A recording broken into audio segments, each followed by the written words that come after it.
रात बहुत गहरी हो चुकी थी। उत्तर प्रदेश का वो पुराना गांव कालपुरा, सदियों पुरानी कच्ची गलियां। दिन में यहाँ सब सामान्य था, लेकिन जैसे ही सूरज ढलता गांव की सूरत बदल जाती। हवा थम जाती, लोग जल्दी घरों में घुस जाते, दरवाजे खिड़कियां बंद कर लेते, क्योंकि कालपुरा की रातें सिर्फ अंधेरी नहीं होती, उनमें पुरानी आत्माओं की कहानियां जिंदा हो उठती हैं। गांव की मुख्य गली के मोड़ पर एक छोटी सी चाय की दुकान थी। कुछ पुरानी बेंचें और कोने में जलती लालटेन। उसकी पीली रोशनी कांपती हुई फैल रही थी, पर अंधेरे को पूरी तरह नहीं जीत पा रही थी। बेंच पर दो दोस्त बैठे थे, रामदास और हरिया। रामदास के चेहरे पर सालों की झुर्रियां, आंखों में गहराई। हरिया थोड़ा मोटा तगड़ा, लेकिन आज उसकी मुस्कान भी फीकी थी। दोनों चुपचाप बैठे थे। चाय के कप काउंटर पर ठंडे पड़ चुके थे। वो बस धीरे धीरे बातें कर रहे थे, जैसे रात को और गहरा करने के लिए। हरिया रे, तूने कभी उस पुराने बरगद के पेड़ के नीचे रात में रुककर देखा है? वो जो गांव के बाहर रास्ते के किनारे खड़ा है।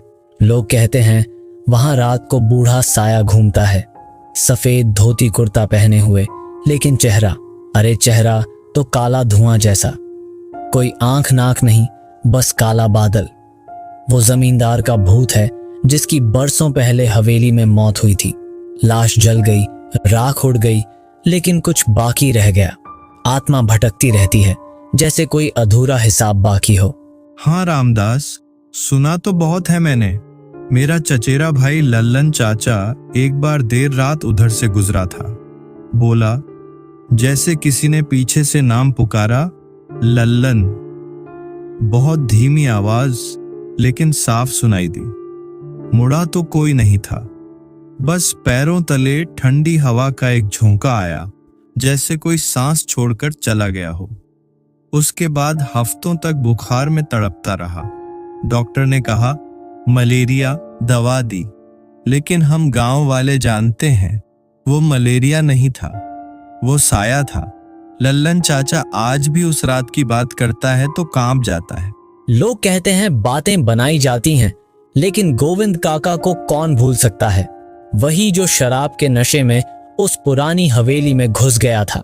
दरवाजा खुला था, अंदर अंधेरा। सुबह चौपाल के पास पड़ा मिला, पूरा पागल हो चुका था, आंखें लाल, मुंह से झाग। अब तो दो शब्द भी जोड़ नहीं पाता, बस बड़बड़ाता रहता है।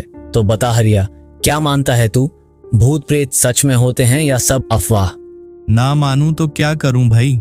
आधी रात को गांव के बाहर वाले पुराने कुएं पर मत जाना, यही सब सीखते आए हैं। वहां परछाइयां खड़ी रहती हैं, कई लोगों ने देखा है। कभी बूढ़े आदमी की कराहट सुनाई देती है, कभी जवान औरत की हंसी। दोनों आवाजें एक साथ, जैसे कोई अधूरा सपना, अधूरी जिंदगी पूरा करने को बेताब हो। मैंने खुद एक बार दूर से सुना था, रात के 2 बजे। कुआं सूखा पड़ा है, लेकिन आवाजें आ रही थीं। मन हुआ भाग जाऊं, लेकिन पैर जम गए थे। चाय के कप अब बिल्कुल ठंडे हो चुके थे। लालटेन की रोशनी और धुंधली पड़ रही थी। अंधेरा चारों तरफ से घेर रहा था। तभी गलियों के सन्नाटे को चीरती हुई कदमों की आहट आई, धीमी लेकिन साफ। वो था मंगल, उनका दोस्त। मंगल का चेहरा थका हुआ था, आंखें लाल, जैसे किसी लंबी डरावनी यात्रा से लौटा हो। वो धीरे धीरे आया और बेंच पर बैठ गया। कुछ पल का पूरा सन्नाटा छा गया। अरे मंगल भाई, आ गया तू? रात के इस वक्त कहाँ था? चल, अब असली माहौल बनेगा। तू ही हमें कोई पुरानी डरावनी बात सुना दे। तू तो ऐसी कहानियां सुनाता है कि रात भर नींद नहीं आती। हाँ रे मंगल, लेकिन ज्यादा मत डराना। कल सुबह खेत में काम करते वक्त साया दिखने लगेगा तो मुश्किल हो जाएगी। ठीक है दोस्तों, लेकिन ये कहानी मेरी अपनी नहीं है। ये मेरे पुराने साथी बाबूलाल के साथ घटी। उसने मुझे हर बात वैसी की वैसी बताई। रात का वक्त था, कालपुरा से थोड़ा बाहर। बाबूलाल अकेला अपने खेत से लौट रहा था। रास्ता पूरी तरह सुनसान, चारों तरफ सिर्फ काला अंधेरा और हल्की हल्की हवा। तभी उसे लगा कोई पीछे पीछे चल रहा है। कदमों की आहट धीमी लेकिन बहुत साफ, जैसे कोई उसकी बराबरी कर रहा हो। वो रुका, मुड़ा, लेकिन वहां कोई नहीं था। फिर चल पड़ा, लेकिन आहट रुकने का नाम नहीं ले रही थी। मंगल की आवाज रुक गई।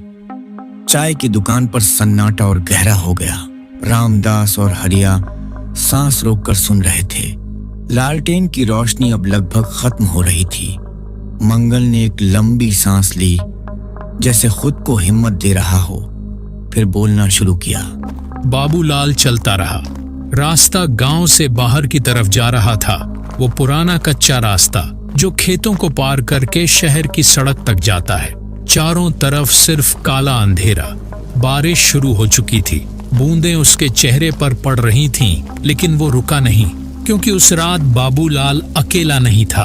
उसके पीछे वो आहट चल रही थी। पहले तो दूर से, फिर करीब आती गई, जैसे कोई उसकी बराबरी कर रहा हो। बाबूलाल ने सोचा शायद कोई और गांव वाला है, लेकिन जब मुड़ा तो वहां सिर्फ अंधेरा, कोई नहीं। वो फिर चल पड़ा, लेकिन अब आहट तेज हो गई थी। चप्पल की आवाज ठीक उसके पीछे। और फिर बाबूलाल ने क्या किया? बाबूलाल रुक गया। दिल जोर जोर से धड़क रहा था। उसने पीछे मुड़कर देखा। बारिश में कुछ दूर एक धुंधली परछाई खड़ी थी, इंसान जैसी, लेकिन चेहरा साफ नहीं दिख रहा था, बस एक सफेद धब्बा। बाबूलाल ने आवाज लगाई, कौन है वहां? कोई जवाब नहीं। परछाई हिली नहीं, बस खड़ी रही। बाबूलाल का मन हुआ भाग जाए, लेकिन पैर जम गए। वो सोचने लगा शायद कोई गरीब भटक गया हो, बारिश में भीग रहा हो। वो थोड़ा आगे बढ़ा ही था कि तभी कोई बोला, भाई आ जाओ, चाय की दुकान पर चलो, भीग मत जाओ। लेकिन जैसे ही वो करीब पहुंचा, परछाई धीरे धीरे पीछे हटने लगी, जैसे उसे बुला रही हो। बाबूलाल ने सोचा शायद मदद चाहिए। वो चल पड़ा उसके पीछे। अरे नहीं, ये तो गलत था। रात में किसी परछाई के पीछे मत जाना। बाबूलाल को भी बाद में यही लगा, लेकिन उस वक्त डर से ज्यादा कुछ और था, जैसे कोई पुरानी याद। वो परछाई रास्ते से हटकर खेतों की तरफ जा रही थी। बाबूलाल उसके पीछे पीछे चलता रहा। बारिश तेज हो गई, कपड़े भीग चुके थे। तभी परछाई रुकी, एक पुराने सूखे पेड़ के नीचे। बाबूलाल करीब पहुंचा। अब परछाई का चेहरा थोड़ा साफ दिखा। वो तो उसका पुराना दोस्त था, राम सिंह, जो 10 साल पहले खेत में काम करते हुए बिजली गिरने से मर गया था। बाबूलाल की आंखें फैल गईं। राम सिंह, तू तो? राम सिंह ने मुस्कुराया, लेकिन मुस्कान ठंडी थी। बोला, बाबूलाल, इतने साल बाद मिला। आ, बैठ, बातें करनी है। बाबूलाल का दिल धड़का। राम सिंह ने बातें शुरू की, पुरानी यादें, साथ में खेत काटना, हंसी मजाक। लेकिन जैसे जैसे बातें आगे बढ़ीं, बाबूलाल को अजीब लगा। राम सिंह की आवाज बदल रही थी, कभी ऊंची, कभी बहुत नीची। आंखें अब लाल चमक रही थीं। फिर बाबूलाल ने क्या देखा? राम सिंह ने अचानक हाथ बढ़ाया, बोला, बाबूलाल, तू मेरे साथ चल, मुझे अकेला लगता है।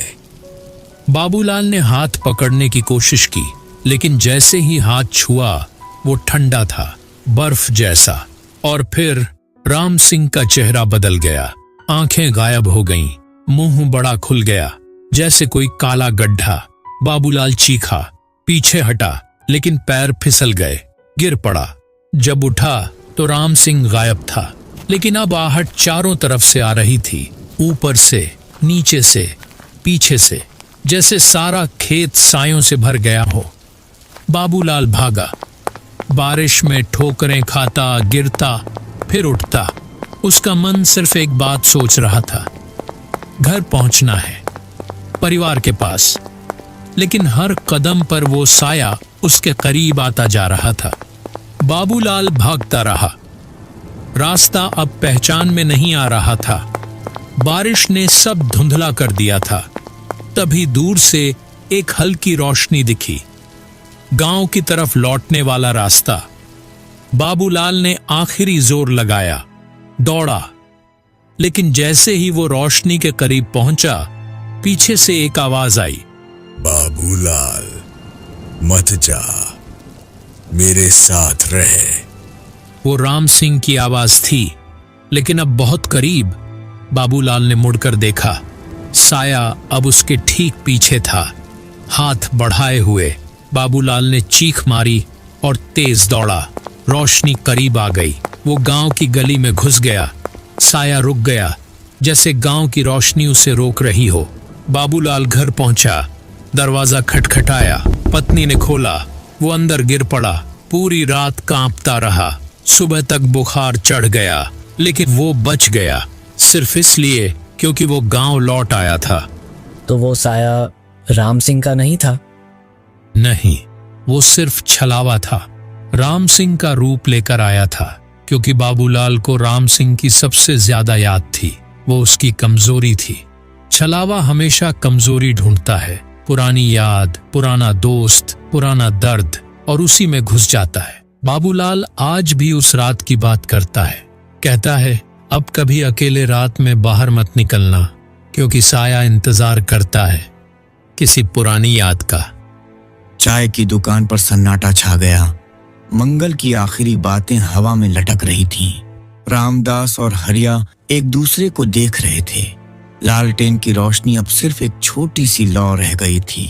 मंगल, तो बाबूलाल बच गया? वो साया अब भी कहीं घूम रहा है क्या, या वो सिर्फ उस रात का था? बच गया रामदास, लेकिन पूरी तरह नहीं।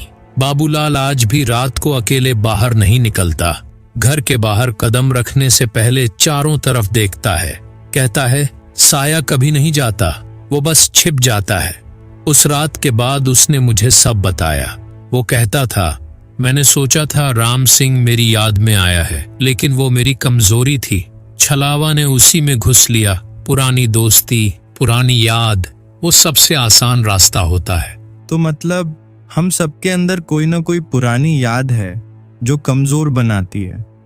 कोई पुराना दोस्त, कोई पुरानी बात, कोई दुख, और वो छलावा उसी का इंतजार करता है। हाँ हरिया, गांव की हर कहानी में यही है।